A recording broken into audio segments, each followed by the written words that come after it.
Kathy Hochul has served as our Lieutenant Governor of New York since 2015. She was previously a U.S. Representative for New York's 26th Congressional District.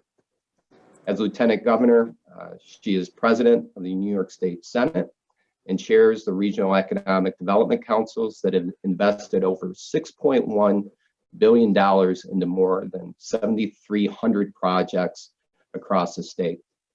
She also chairs the state's Workforce Investment Board, which focuses on building the skilled labor pool. Kathy Hochul has been actively involved in a variety of issues during her tenure as a Lieutenant Governor, including spearheading the campaign to combat sexual assault on college campuses, championing the rights of women and families, and much more. In 2020, she also took on additional responsibilities to focus on the state's coronavirus crisis. She's been involved in the rollout of the New York Forward Plan to help reopen our economy, address the crucial issue of testing, and just recently presided over the opening of the state's first vaccination clinic at the State Fairgrounds in Syracuse. She's a Western New York native who has remained true to her roots and continues to be an advocate for our part of the state. Please welcome Lieutenant Governor Kathy Hochul. Well, thank you, Todd, for having me countless times. Usually I try to be in person. I know we've had some wonderful of your events at Webb's. I love going to Webb's and getting some of the goat milk fudge, which I've enjoyed since I was a little girl there. And also just even our virtual event, I think it was back in May, to have a chance to talk directly with you and your members during that very anxious time when we were still dealing with the shutdown overall, when everything came to a pause, and the uncertainty and the angst over trying to figure out when we're going to be able to reopen. So by and large, we are open. There's still some areas that are hot spots and orange zones, but we've been doing really, really well. I was just listening to the governor's press conference some minutes ago. He's just wrapping up shortly. But our Western New York region now has a 6% infection rate, which a few months ago we would have thought was, oh my gosh, 6% at a time when our state average was 40 straight days of under 1%. But our expectations have been tempered with reality, and considering that our area was going up in Chautauqua County, there are parts of it 8, 9, 10% just a few weeks ago. And we had that holiday surge, but now I'm really happy to report that our region is at about 6% and our hospital capacity is doing well. So I just wanted to just give that quick snapshot of the good trending that we're seeing right now in terms of coming out of the pandemic. And before I go any further, I do want to recognize the incredible leadership that we've had.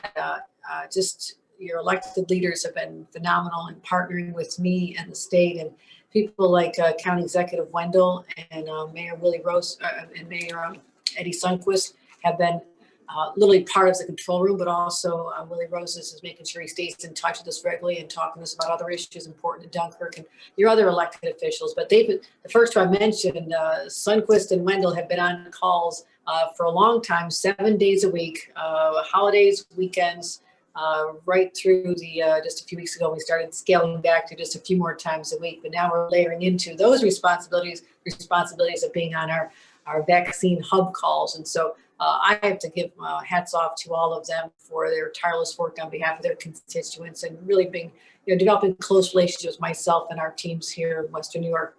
Also, Senator Borrello, we had a lot of conversations, particularly over the summer as I went down to visit down at Sunset Bay and other times, just to connect and say, what's going on with the restaurant community, what we could do about entertainment and things. So I thank him for his partnership here and in our state capitol. But it's this organization, it's the Chamber of Commerce and Mass, where you really represent the heart and soul of our communities. And I know that many of you, there have been different impacts on the business community. Some businesses have done better. Some are in an industry where there's been, because of the pandemic, more interest and more business for them, which is good. By and large, though, many have suffered. And we're very conscious of that, which is why one of our strategies to get businesses back is to do something that we tested right here in Western New York that the governor talks about all over the state, which is what we did at the Buffalo Bills game. And if you had a chance to go, any of you had a chance, I had to watch both games from my home, but that's okay. It's probably the right place for me to be. But those who went to the game know that we tested over 7,000 people in advance of game day, and we're able to ensure that everybody who had a negative test were able to go. So that experiment, which was I'm so proud of, and again, I'm proud of the Buffalo Bills overall as we continue to support our home team and get excited about this weekend's game.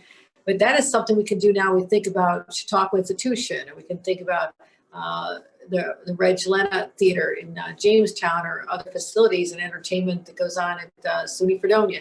There's more we can do as we start thinking about how we can literally get these rapid testing sites throughout our state, and where people, before they go out to dinner, or go out to a theater, go out to a movie, they can get tested in 15 minutes.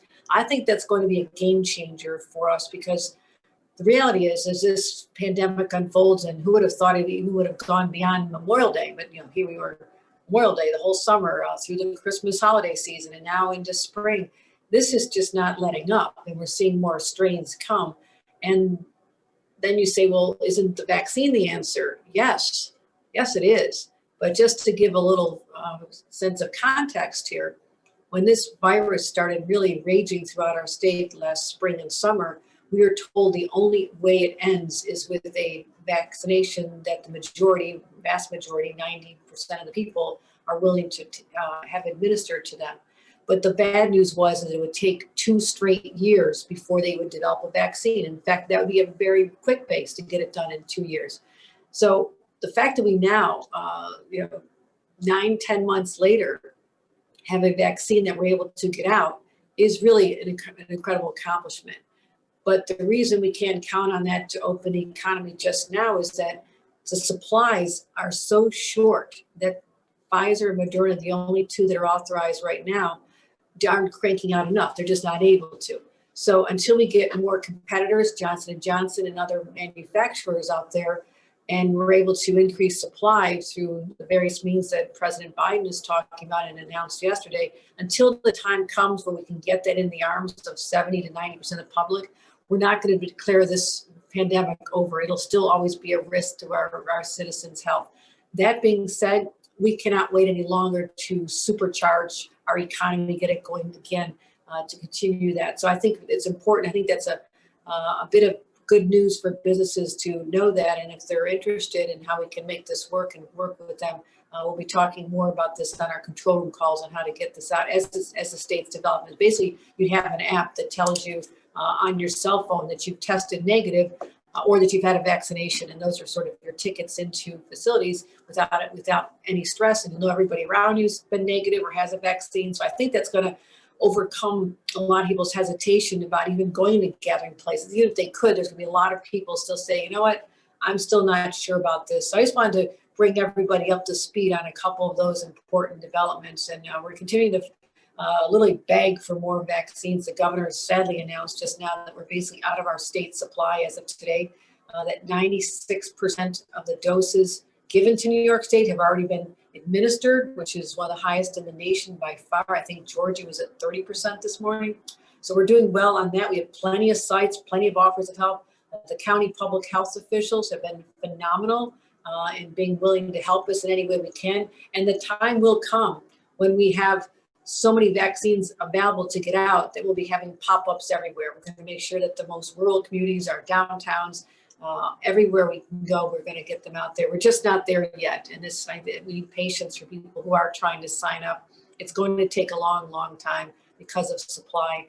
My age category is probably going to be next summer before I'll be getting a vaccine. But unless there's a change in the dynamic, which I just talked about, and how it could improve. So I want to get that out there, but also while we're battling the pandemic, we are laser focused on finding new ways to bring back the economy and help people who've been hit so hard, whether it's a funding source for small businesses, money to help our restaurants, money to help the entertainment industry and people who've been hit hard because we've had no gatherings of people. So our budget, which we're putting forward, has a lot of programs like that. I think it'll be very beneficial to the people on this call. But also that comes down to one major factor is whether or not Joe Biden is able to get in a major stimulus plan, $1.9 trillion through the Congress, which would bring $350 billion to the states. And in that realm, we are asking for $15 billion. If we get that $15 billion, we'll be able to continue programs like Downtown Revitalization Initiative. I know I've seen many of the great projects going on in Jamestown, for example. The 750 million we've been allocating, as Todd mentioned in the introduction, for the Regional Economic Development Councils, of which we have representation from Chautauqua County. I chair that as well for the entire state, but we have a Western New York growth. As you know, we've invested in all kinds of projects. Hotel down at Chautauqua Harbor Hotel. We've invested in the waterfront in not just in Jamestown, but also in Dunkirk. We've invested in the Comedy Center, and what a great attraction that is. And we want to keep those going, so it hinges on the money from the federal government getting approved as soon as possible. We can build our budget around that, and then make sure that that money starts to come out to fund those essential economic development projects, which really drive money into communities. And again, I mentioned the Comedy Center. That has to be one of the greatest successes known to mankind in this country, because Journey Gunderson and a lot of people who had vision for this knew that they could create something that is not just a draw to Chautauqua County, but truly people come from all over our country to this area and exploring, going up to Westfield and going to the Grape Center, the Grape Discovery Center, and all the great things we have throughout this whole fascinating community. I know so well because it's where I like to spend my free time. I always pop down to Aunt Millie's and all kinds of great places that are just phenomenal.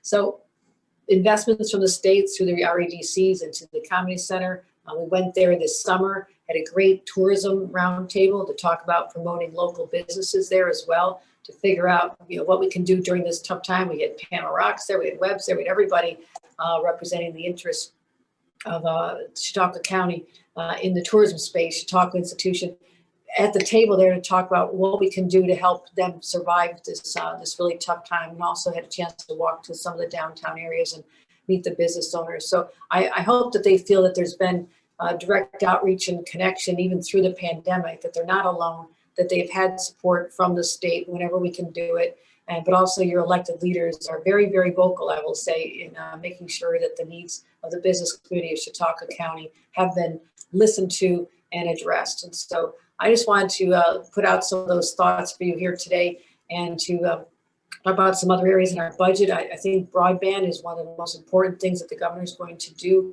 We do have broadband in varying degrees, far too many rural areas where it's not accessible, but even in areas where it's accessible, it's not always affordable. We have a lot of people in our communities who do not have the resources to even pay the monthly fee. So the governor wants to have a program to help that. That'll help on so many fronts for people who are in the business community, or people who want to be able to work from home, or people who are learning from home. All those thousands and thousands of students and parents trying to figure out teleeducation, even something like telehealth. This is a game changer, one of those breakthroughs because of COVID, that the insurance companies were willing now to pay a doctor the value of a in-person visit, the same as if they were on a phone call. And again, I know Chautauqua County very well. There's a lot of wonderful downtowns, but very vast areas where it's extremely rural. And for people to get a checkup on their diabetes, or a pregnancy checkup, or just just a heart checkup, blood pressure, there's countless ways that people don't have to travel, put up with the hassle of waiting. They can now be seen by the doctor in their own home, but it doesn't work if they don't have broadband access. So we're going to continue a major infrastructure program throughout the state, even during this pandemic, to make sure that money is flowing to communities, that jobs are being created, and let people know that we're back. New York State is back, and the governor has said that we'll be the first in the nation to have beat COVID. I'm proud of that, and we'll have one of the highest percentages of our population being vaccinated. And I pray for the day when we have so many doses that we're looking for people to give them. And so we'll get to that point. Just like the testing, early on, everyone wanted to get tested, but there were not enough supplies. We ran shortages of vials. We had a number of companies in this area that were able to benefit from money that we invested in them, like Trinity Biotech in Jamestown. They helped us with transport tubes and the liquid agents for the testing swabs. And then I want to thank MAST for helping repurpose that facility and retrofitting their machinery. That's something that we've been doing all over the state. Figuring out how we can also help our local businesses that have been hurt and maybe their supply chain has been interrupted, and allow them to help us do something that we're going to continue investing in, leaning hard into making sure never again will we be caught off guard not having our own supply of life-saving PPE or ventilators or whatever reagents are needed in case this comes up again, because I think we learned a lesson here. Our country was not prepared for this. Going forward, our country and our state will have the resources and know that we can turn to our businesses to manufacture these life-saving materials and PPE once again. So it's a great way to keep investing in our local businesses as well.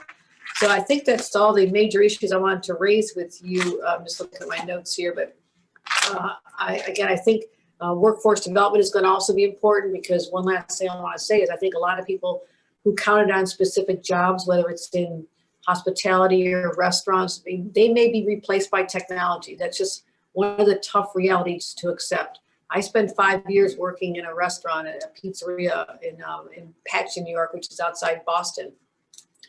And you needed a person to make the pizzas, but you didn't need a waitress to go to the table now. Now that can be handled by an iPad. Someone could order their own food on an iPad. So think about the jobs that have been lost as businesses right size, try to offset their own costs. I come from a business family. I help start a lot of family businesses. So I know that people are going to have to do whatever they can to curtail their own costs in order to be prosperous. But that means there'll be a lot of people who lost their jobs. So we need to transition them into workforce training programs and work with apprenticeship programs for our manufacturers, and to get people interested in these jobs. That maybe working in a restaurant's not the best thing for you right now. What about getting some skills training in STEM or technology or advanced manufacturing? We're always looking for people to go into these fields. In fact, I saw an ad on Spectrum News the other day. I think it was Brookfield Ice Cream was looking for people to work in their facility. I've been down there touring it, the best ice cream you can imagine. But they're looking for people. So this is a good thing to have, but people sometimes want to have some skills, and employers want to make sure that they've got a workforce that actually brings some skills to the job so they don't have to spend so much in training them. So I know that that's a major challenge for our manufacturers, not just in Chautauqua, but throughout the region. So I plan to stay connected with all of you, Todd. Continue to know that you have a friend in this position, that I'm going to be there to answer your questions, or certainly send them through your very vocal and passionate elected officials. And I look forward to continuing to work with them as we open new vaccination sites, as we see our way through this. But I feel much better now that we're starting to see some of the clouds parting, and there's good days coming. And it's not just about winning a few playoff games to give us that emotional and psychological boost that we've needed for a long time. It's about this community coming together and people staying strong and knowing that there are better days ahead. So thank you. Great. Thank you, Lieutenant Governor. And we greatly appreciate your time, your hard work, your effort, and of course, your passion for Western New York. So thank you for being here with us today and giving us this update and being so accessible. We really appreciate it.